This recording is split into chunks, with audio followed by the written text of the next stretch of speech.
सभा के आसपास के लोगों का कोलाहल बंद हो जाने पर असूरी सेना के प्रधान सेनापति होलोफेर्नेस ने अन्य सभी जातियों और मुआबियों के सामने कहा, अहियोर, तुम कौन होते हो?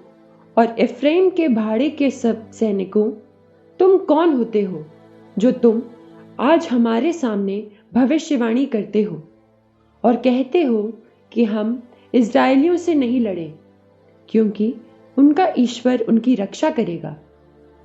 नबूकदनेज़र के सिवा और कौन ईश्वर है?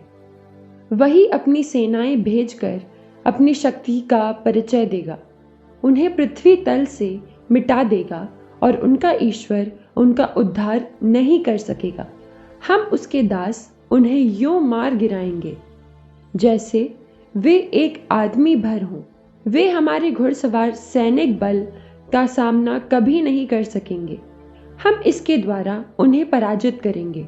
उनकी पहाड़ियां उनके रक्त से भर जाएंगी और उनके मैदान उनकी लाशों से पट जाएंगे। उनके पैर हमारे सामने नहीं टिक पाएंगे। उनका सर्वनाश किया जाएगा। ये समस्त पृथ्वी के स्वामी राजा नबूकदनेज़र का कहना है।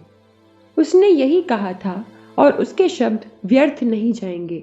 अहियोर, तुम अम्मोन के भाड़े के टट्टू हो। तुम्हारे दुर्भाग्य ने ही तुमसे ये शब्द कहलवाए हैं। तुम मेरा मुंह आज से तब तक नहीं देखोगे जब तक मैं मिस्र से आई इस जाति से बदला न ले लूं।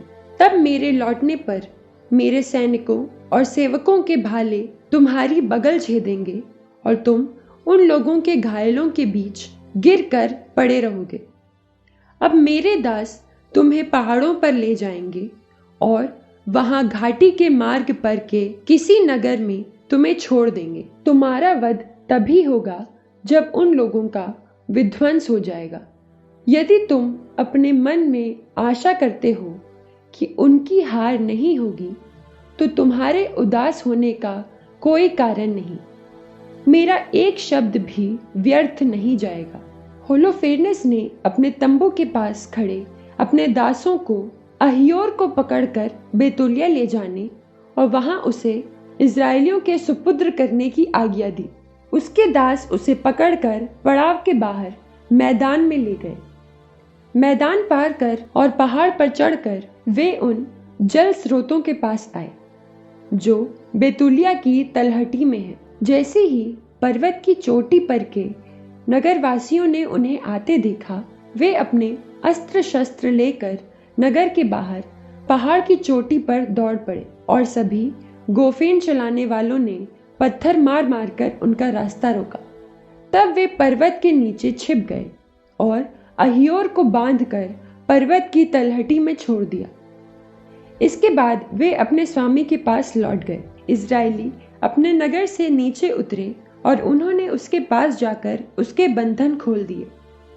फिर उन्होंने उसे बेतुलिया ले जाकर अपने नगर के अध्यक्षों के सामने उपस्थित किया।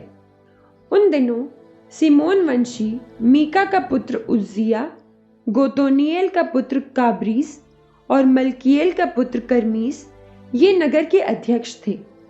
उन्होंने नगर के सब नेताओं को एकत्रित किया। सब युवक और स्त्रियां भी सभा में उपस्थित हुए। अब उज्जिया ने अहियोर को सब लोगों के बीच खड़ा कर उससे पूछा कि उसके साथ क्या हुआ। तब उसने उन्हें वह सब कुछ बताना आरंभ किया जो होलोफेर्नेस के मंत्रियों की सभा में हुआ था, और उसने वो सारा भाषण भी सुनाया जो उसने असूरियों के सेनापतियों के सामने दिया था, और वो भी जो होलोफेर्नेस ने शेखी मारते हुए इज़राइल के विरुद्ध कहा था। यह सुनकर लोग ईश्वर के सामने नतमस्तक हो कहने लगे, प्रभु स्वर्गेश्वर, उनका अहंकार देख और हमारी जाति की दुर्गति पर दया कर। आज तू उन पर दया दृष्टि कर जिन्होंने अपने को तुझे समर्पित कर दिया है। इसके बाद उन्होंने अहियोर को सांत्वना दी और उसकी बड़ी प्रशंसा की। उज्जिया उसे सभा से अपने घर ले गया और उसने नेताओं को एक भोज दिया। वे इज़राइल के ईश्वर से सहायता के लिए रात भर प्रार्थना करते रहे।